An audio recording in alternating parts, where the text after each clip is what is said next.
Charlottetown-Belvedere. Thank you, Mr. Speaker. Now more than ever, it is critical that we invest in supporting businesses of all sizes to access markets outside PEI.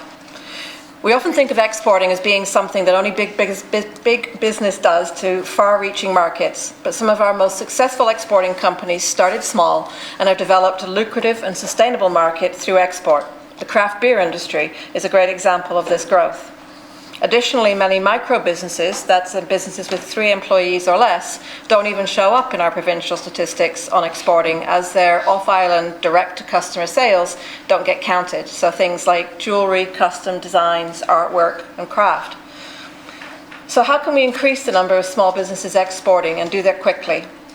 Businesses are considering building or choosing a website with a solution with a secure online shopping option, getting guidance on shipping options to get product to customers around the world, learning how to navigate rules and regulations around exporting, including labeling requirements and permits, and getting help with payment processing and taxation.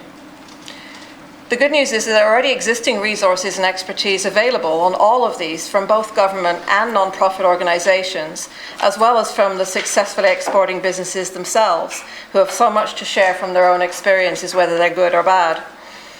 Often the missing link is the connection of the resource to the need, the mentor to the entrepreneur, the program support to the service gap.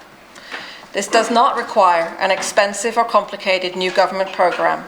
It is about recognizing that small businesses are so busy in their business that it is really challenging to work on their business, and working collaboratively will help. What else can we do to make supporting small business a priority in PEI?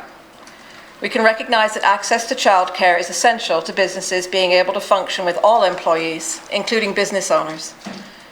We can expand the criteria for business support programs to support export readiness, whatever the size or stage of the business.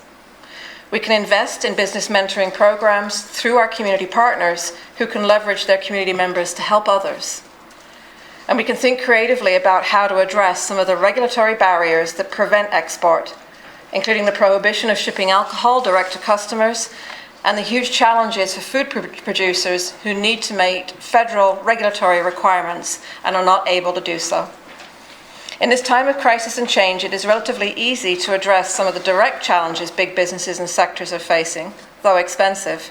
But if we want to truly restart and then grow our economy, we must think about how and when we invest in the small businesses that are truly the core of who we are in PEI. Thank you, Mr. Speaker.